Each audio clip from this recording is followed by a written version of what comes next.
Ay di, nagluto nga ako na ring tinolang manok at sawari ko na may panamang panama sa malamig na panahon. Ay di kay igop abaw, kain dami, sira ang diet.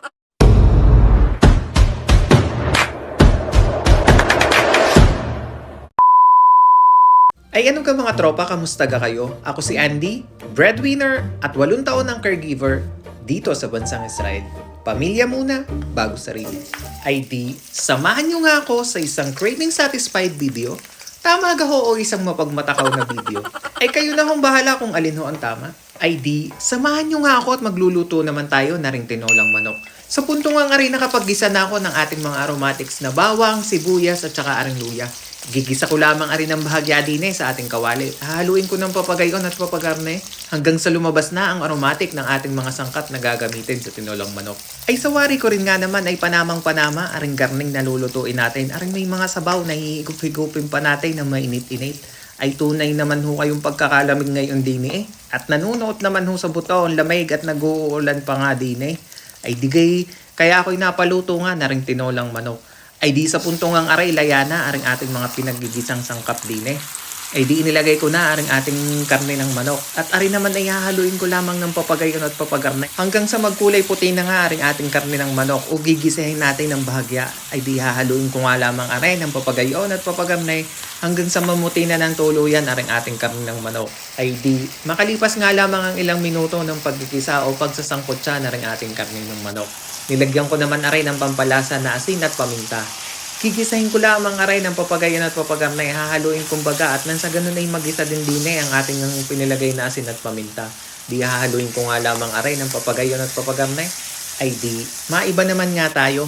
Para naman sa magtatanong ng full recipe o dun sa mga sangkap na pinagagamit ko din sa ating tinolang manok. Makikita nyo lamang yun dun sa may baba sa may description below. Bisitahin nyo na lamang yun doon at makikita nyo na ang full recipe o mga sangkap na pinagagamit natin din sa ating tinolang manok.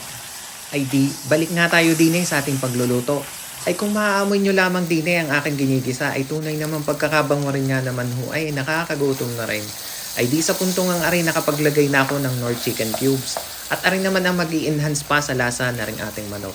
Naglagay na rin ako ng 2 tangkay ng tanglad at aray magbibigay din ng konting aroma din sa ating tinolang manok. Ay di sa puntong ang aray, naglagay naman ako ng tubig na naaayon sa nais ko.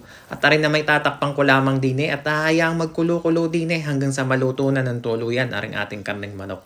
Ay di, sa puntong ang aray tutusukin ko lamang ng tinidor aring ating karne ng manok. Nang sa ganun ay malaman natin kung tama na ang lambot nito.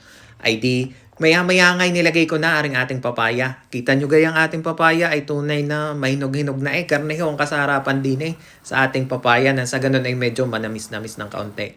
Ay di sa puntong ang aray nilagyan ko na ng patis at aray magbibigay din ng kaunting lasa. Ay di titimusan ko nga lamang aray ng kaunti nang sa ganun ma-adjust natin aring ating lasa o mapagtama natin ang lasa na ring ating tinolang manok. Ay di nagdagdag na nga lamang ako ng kaunting asin at paminta at sawari ko naman ay panamang panama na ang lasa na rin. Ay di sa puntong ang aray inilagay ko na aring ating siling panigang. At aray naman ay pakukuluin ko lamang aray ng kaunti o lalayain ng bahagya din aring ating siling panigang. Ay di makalipas nga lamang ang ilang minuto ay nilagay ko naman aring dahon ng ating spinach. At aray naman ang aking nilagay din at gawa ng arila ang available din sa Israel. At wala naman ho dining talbos ng sili at tunay namang tag-ula ng pahuet, taglamig. Ay di aray na nga lamang ang available din kaya aray na ang aking nilagay din Pakukuluin ko nga lamang aray ng bahagya nang sa ganun ay malaya-laya rin din aring dahon na ating nilagay.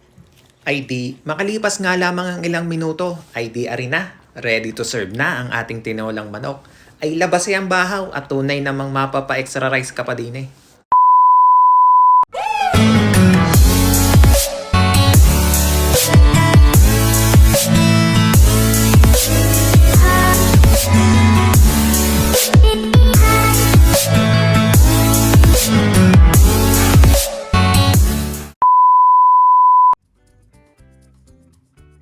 Ay siya! Ay paano mga tropa? Ay di aray aking titimusan na. Ay mayroon na nga ako dining sausawan. Patis at kalamansi ay digay may kasama pang sili. At mayroon na din ako dining kanin. Ay dinagdagan ko pa ng panulak at ng panamang panama.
Ay siya! Ay paano mga tropa? Ay salamat sa inyong panonood. Ay huwag niyong kakalimutang mag-subscribe.